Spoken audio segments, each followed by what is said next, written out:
Hi, welcome to Left Foot Media. My name is Brendan Malone. Well, in the last couple of days, video site BigThink uploaded a brand new video by Reza Aslan. Reza Aslan is a religious scholar. He started life as a Muslim, then he converted to Christianity, and then he converted back to Islam, and he's written a few books on religious issues. And in this video, he offers a critique and a dire warning about Donald Trump and his voter base. And this video has started trending on social media, and it turned up in my Facebook feed this morning, and after watching it I thought it was definitely something that is worth responding to because there's some pretty flawed reasoning in this video. So let's just jump straight into it. We're going to watch the video together, and I'm going to stop at various points and point out why I think his reasoning is so flawed. So let's just get straight into it.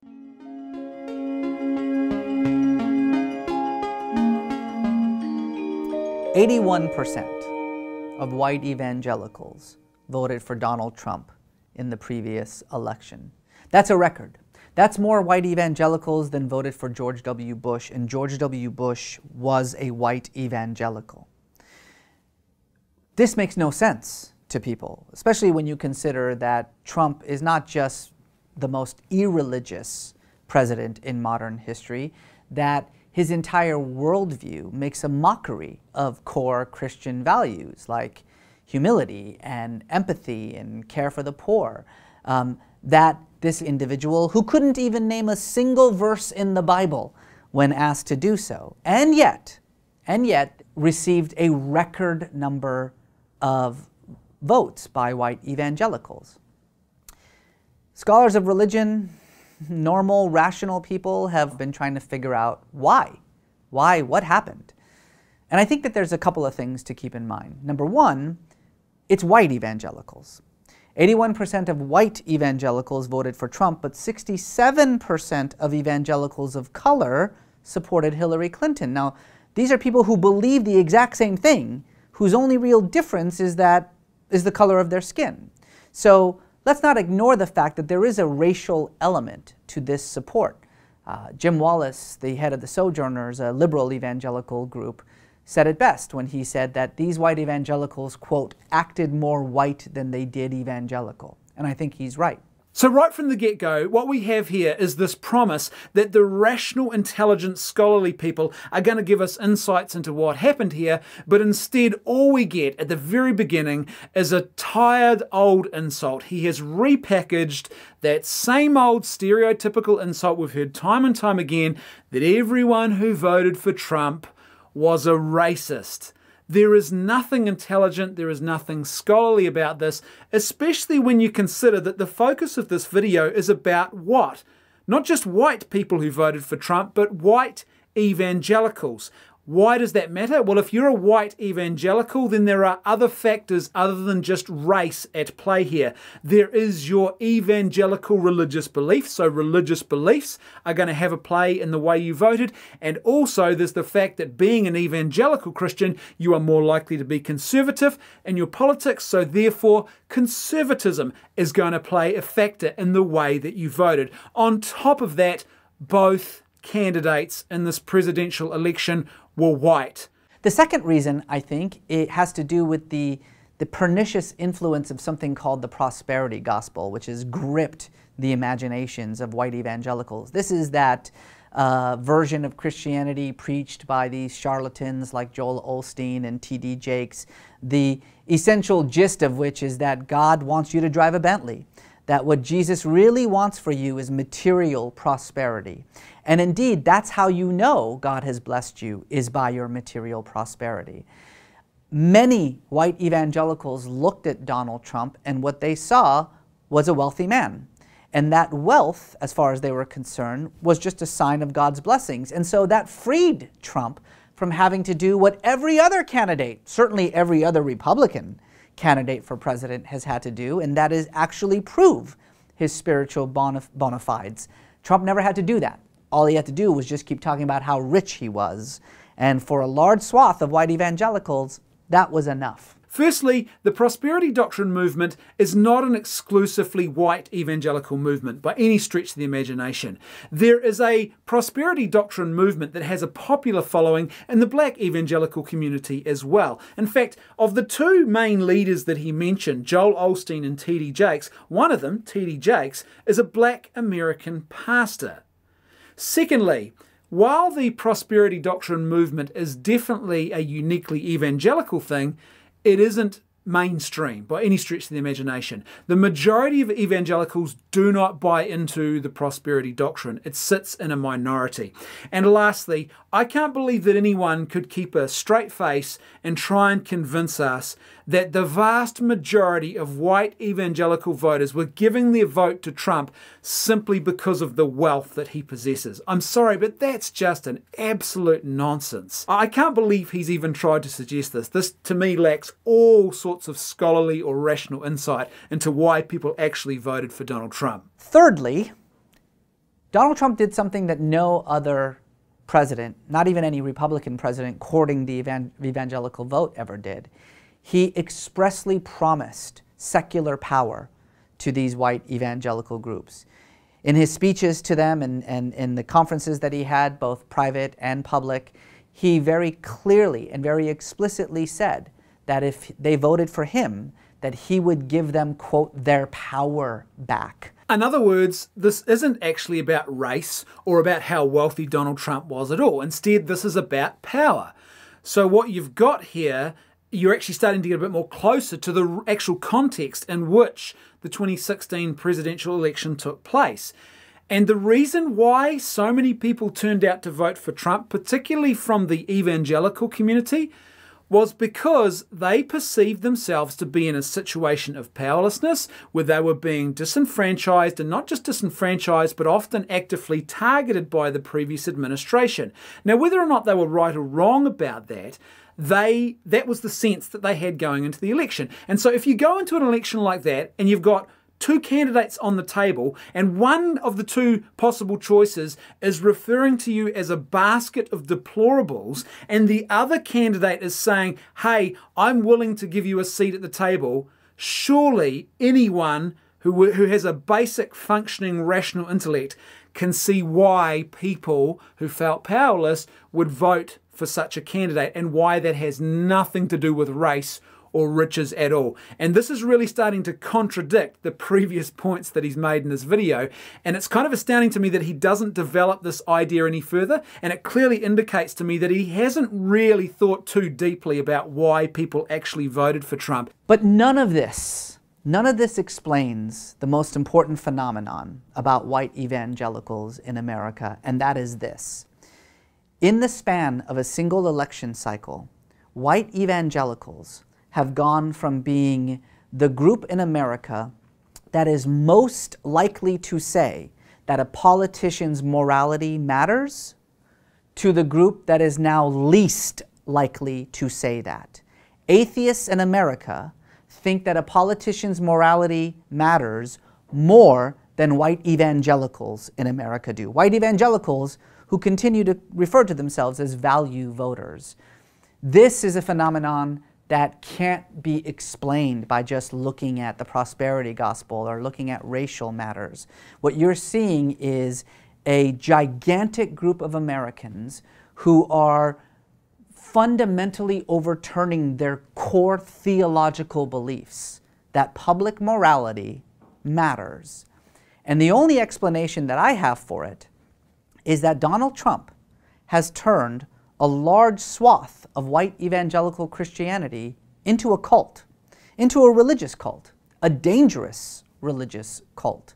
All the signs are there. I'm sorry, but this is the most nonsensical thing that he says in this whole video.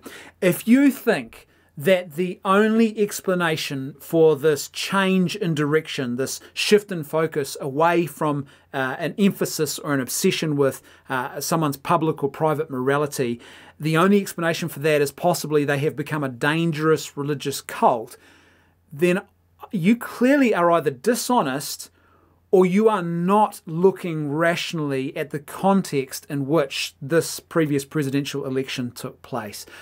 I'm sorry, but this is just absurd. All you are seeing here is a group of people who feel that they are disenfranchised, that they are marginalized. And so what they are doing is they are starting to look at the bigger picture, and they are prioritizing things a little bit differently now. So in the past, what they've done is they have focused on very strongly on public morality, private morality, but now out of a sense of desperation, they're starting to shift the emphasis and their focus into different areas and saying, well, in actual fact, maybe that's not quite as important as this other issue. There are more pressing things we need to worry about here, and those more pressing things are what should dictate the candidate we vote for. There is nothing unusual about this, by the way, at all. And this whole point rings completely hollow when you think about the fact that the exact same accusation can be levelled at progressives. Progressives, the people who used to say that a person's morality was irrelevant, are now the new inquisitors. They have these purity tests that they apply left, right and centre to candidates and to media personalities and to public figures. Well, not just public figures, but anyone, right? So why have they become so obsessed with morality now? You know, you could flip this whole thing on its head, and you realise how hollow it truly is. Not only that, but when you look at Hillary Clinton, there were a lot of Christians who were coming out in support and who were voting for Hillary Clinton who were doing exactly the same thing. They were ignoring her record on moral issues because they had decided that other things were more important. And when you've got Christians who are overlooking perhaps some of these big and glaring questions around, say, Hillary's involvement with the whole Bill Clinton sexual allegations and all those kind of scandals that went on. Some pretty serious stuff there, and there were big questions swirling around on top of other moral issues that were part of the makeup as well. It's a bit rich, I think, to say, well, the Trump voters did it, but I'm going to completely ignore the Hillary Clinton voters who were doing the exact same type of thing to try and justify the support for their candidate.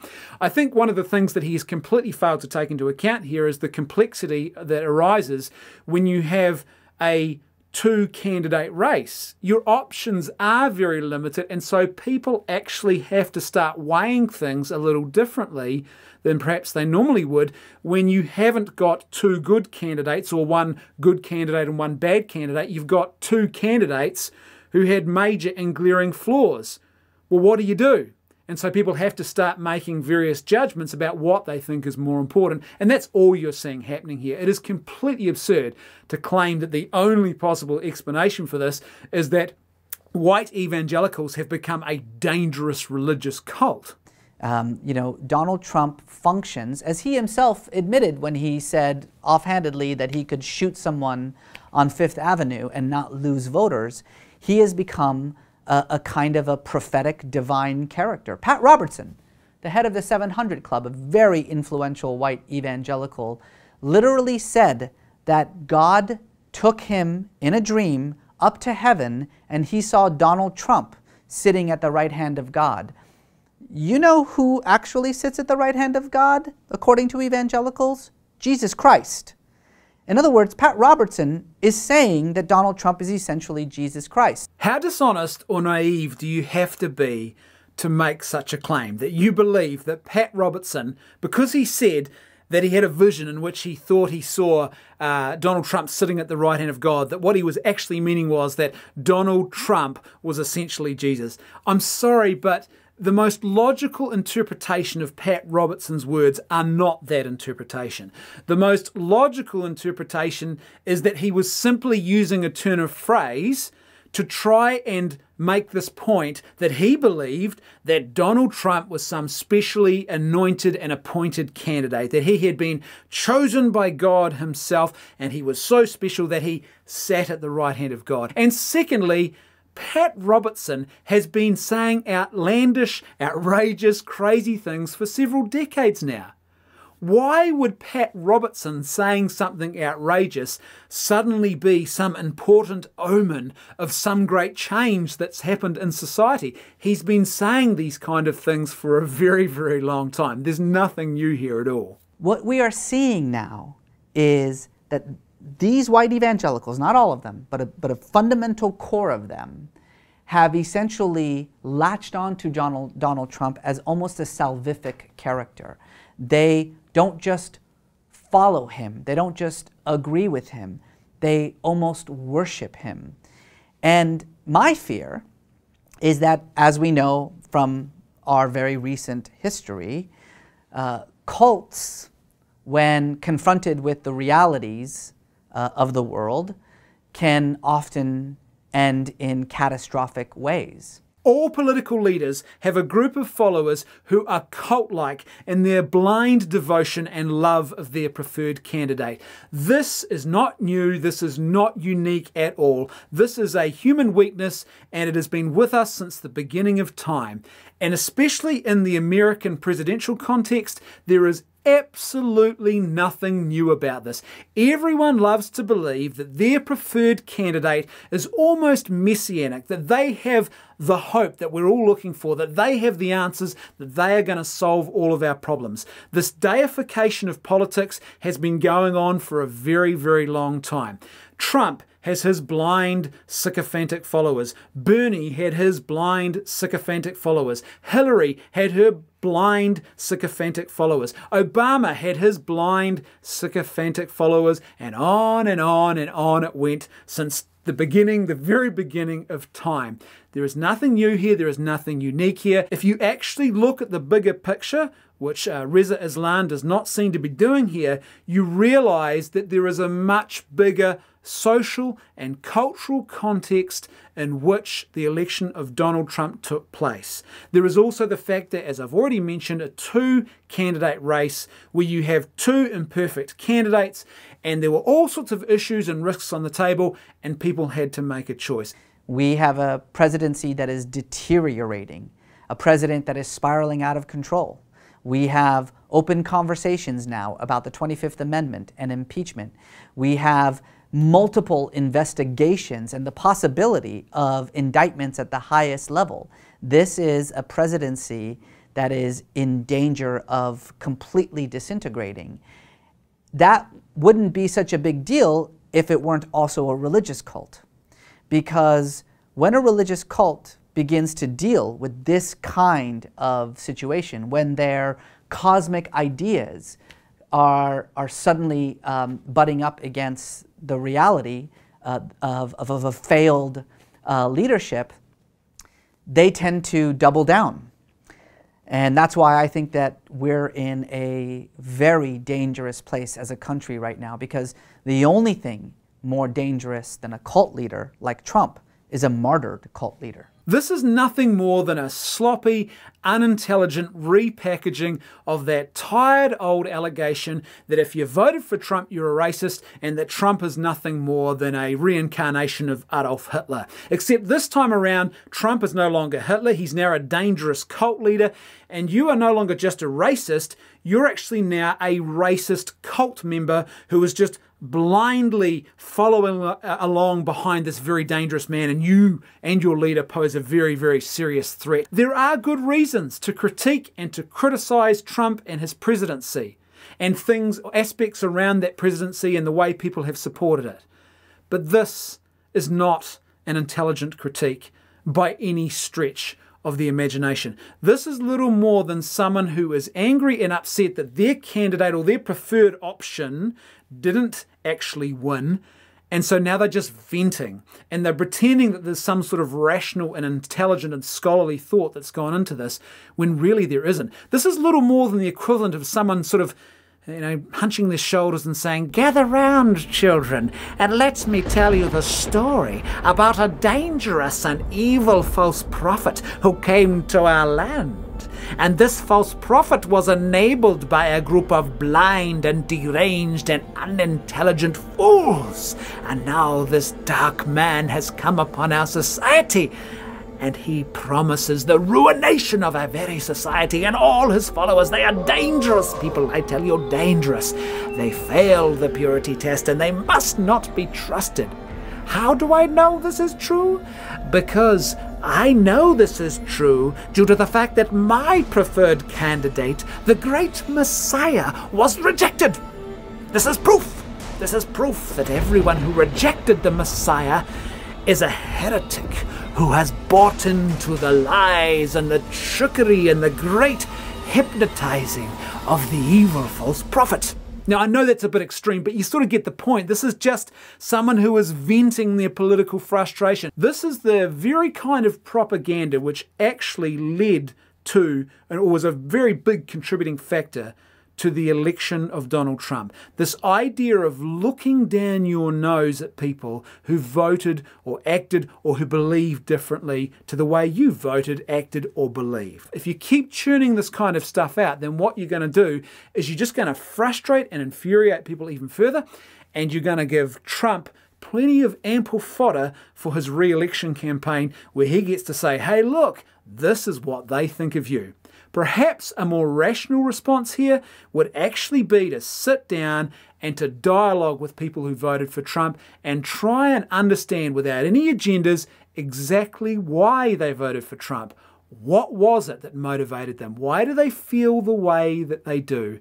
And is there any common ground between the two of you where you can start a proactive and fruitful dialogue about ideas? Thanks for watching. If you like the content I'm producing and you'd like to see more of it, then please support me on Patreon. There is a link in the description below, and there is a link on screen at the end of this video. As usual, I'd love to hear your thoughts. If you agree or you disagree, then please let me know in the comment section below what you think. Thanks for watching. I'll see you next time on Left Foot Media.